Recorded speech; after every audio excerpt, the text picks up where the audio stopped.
watching those 24 episodes, and I can't wait to see more. So yeah, I would definitely still give this series a strong 7 to 8 out of 10. How do you feel? Do you agree with my criticisms over Itadori as a main character? Do you feel like he's very cliche and a lot of things that makes him feel like it's been done better by other main characters? This could all be solved with season 2 or whatever's happening in the manga. I'm just criticizing what's been shown in season 1. Well, to be fair to my past self, I was right about season 2.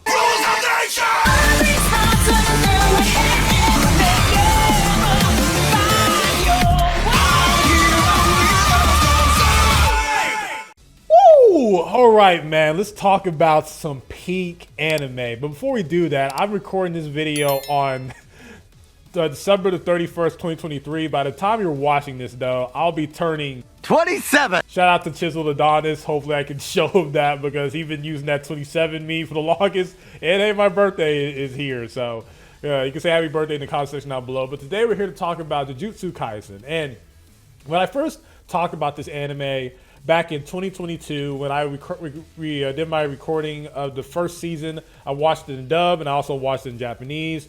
And my history with Jujutsu Kaisen is so weird because when I first watched the first season, I thought it was kind of generic. I just wasn't, even though I liked it, I just felt like it wasn't as hype as a lot of people was making it. And a lot of YouTubers was making a lot of content, but I just didn't fully get it, right?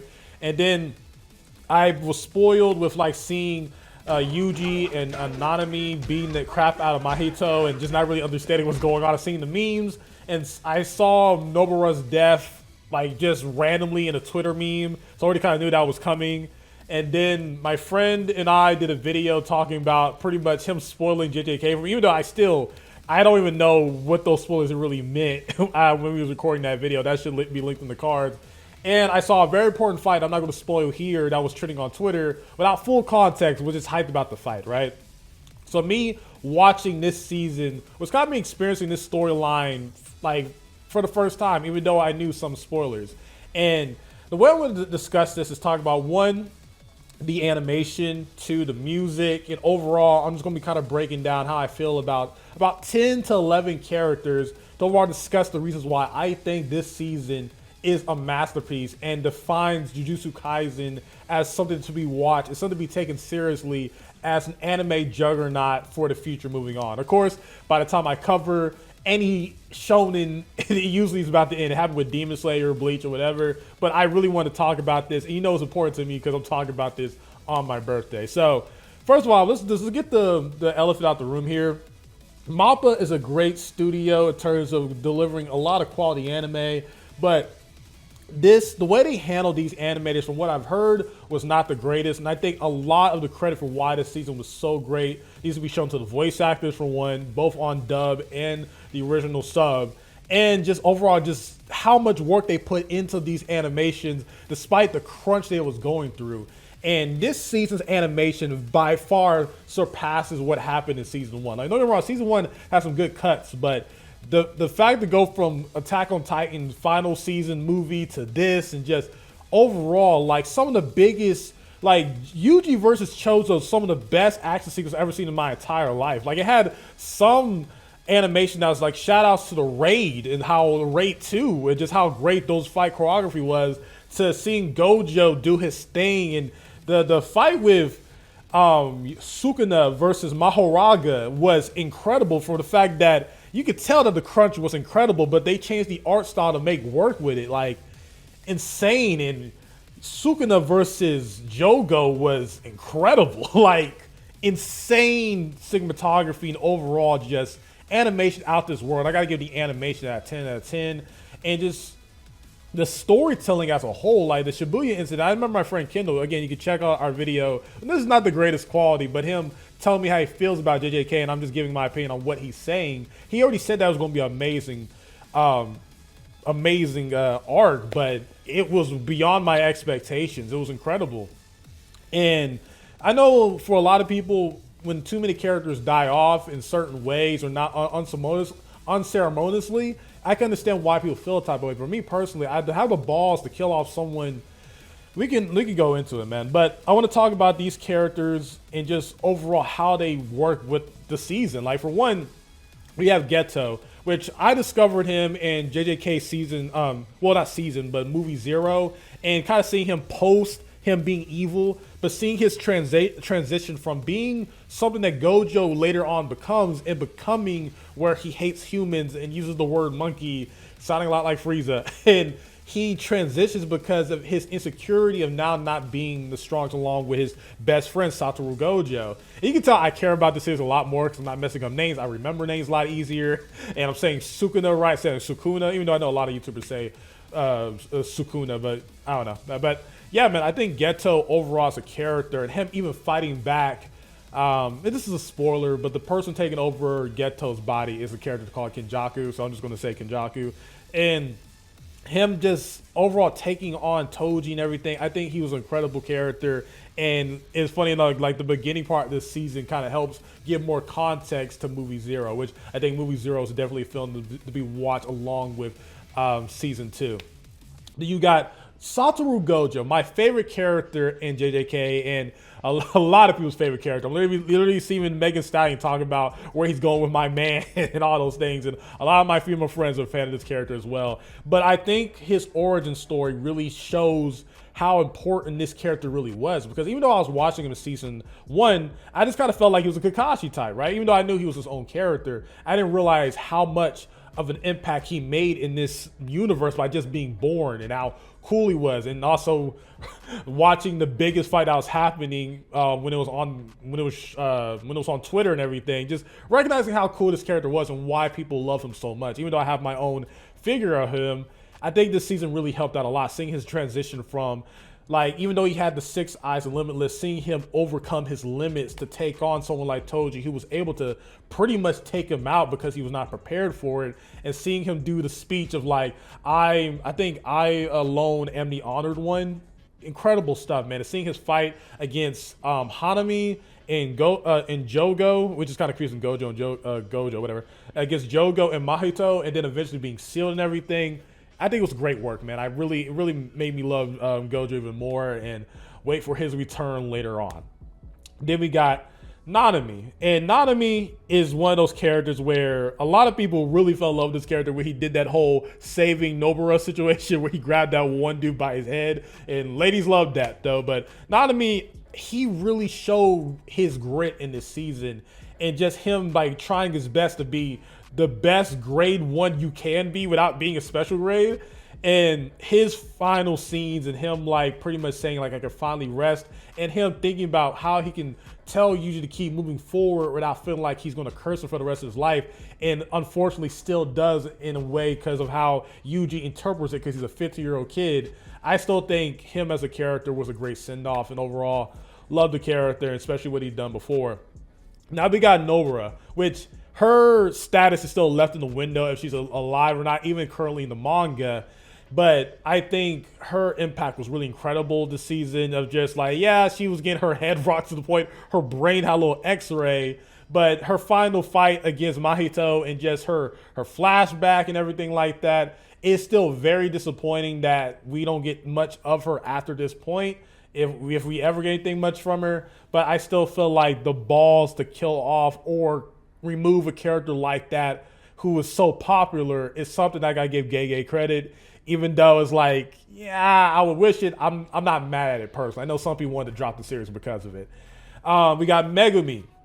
Now Megumi, I think, even though my criticism of him last season, I think is still valid, and a lot of stuff I feel from the first season is still valid. I think the fact that we learned that him, every time he was doing this, was to summon Mahoraga, was actually pretty funny.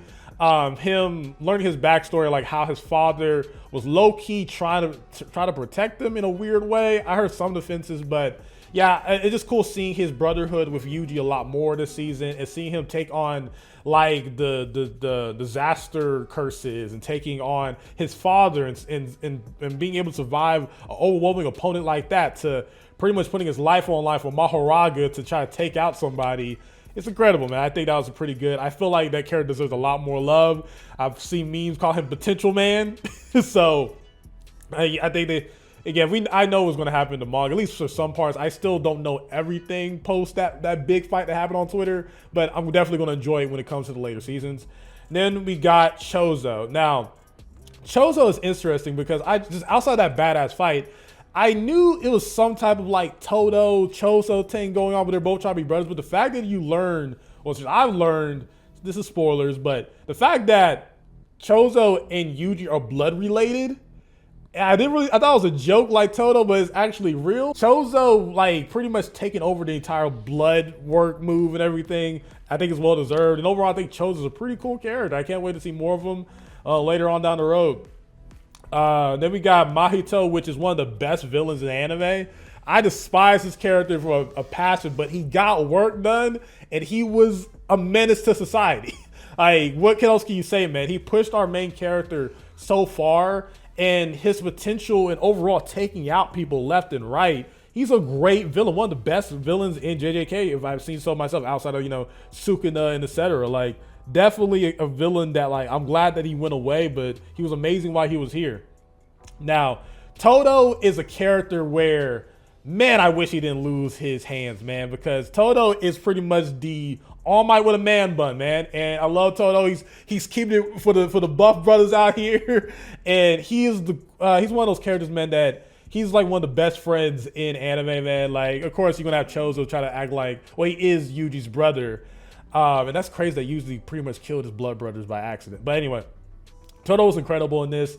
Learning the context of how he disappeared from the series. It sucks that this is his like finale. It kind of feels like Kuwabara in Yu Yu Hakusho after season 3, or the Black Chapter arc where we don't see him again. It kind of feels like that, but amazing send off. Love that character. And now for the main character that I was criticizing so hard back in season 1, Yuji Itadori. This season proved me wrong, but also I still have some of the same takes. Like, despite I think Yuji's power set is very boring and he's not that interesting compared to like Yuta or Satoru Gojo or Sukuna, the fact that Yuji was able to take on so much trauma and keep moving forward, losing Nanami, witnessing how Sukuna destroyed everything and he's feeling the weight and guilt of it, seeing Nobara lose her eye and pretty much die in front of his eyes, and having Todo giving him the pep talk he needs, and for him to have that very badass speech to Mahito and like kind of putting himself in as a cog in the machine and pretty much calling himself a side character even though he's the main character of the show. I think that's incredibly well done. And I think even though I like other characters more than Yuji, I like Yuta more than Yuji, I like Gojo, I still think that Yuji is no longer boring. Even though I think his power set is boring, I think him as a character, I really respect. Hell, even the way he handled that one girl liking him and everyone's like calling her like fat or obese or whatever, and he's like, listen, I like her personality or whatever, and he was willing to give her like a date and everything. I think I respect Yuji as a character so much. And to even talk about that, Sukuna, me knowing stuff later on that happens, I don't know everything, but I know the big stuff that was trending on Twitter.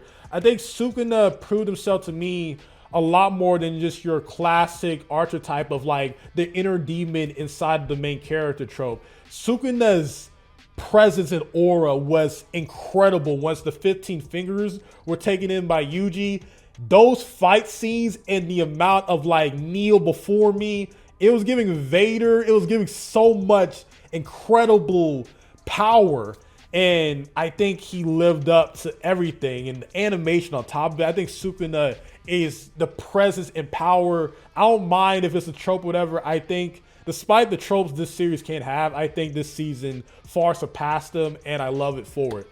So yeah, from the pacing to the animation being top tier, like the pacing was incredible, even though you had some weird stuff with Mei Mei and all that stuff, Japanese tropes or whatever.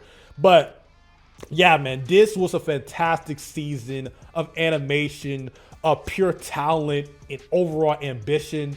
I can understand that if you don't like this because you're mad about Nobara, or you feel like certain characters was just taking out the list too soon, especially with Todo, especially with that one character. Let me see if I can look him up real quick, because he had that big mecha suit. I should have it somewhere on me real quickly. Muta, I think Kikuchi Muta, where he felt like he went out too soon, but we already had a character like that in season 1. But I think in season 2, it really reminded me that even though this is a shonen, it's in Shonen Jump, this is very a sinning type show. It's very sinning because the dark themes are over the top, to say the least. So yeah, man, in my review, I'll have to say this is a 10 out of 10 season of JJK. Incredible, off the park, best arc of the series so far. Next up, we got the Culling Games and all that type of stuff, man. But let me know in the comment section down below if this is your favorite arc in JJK.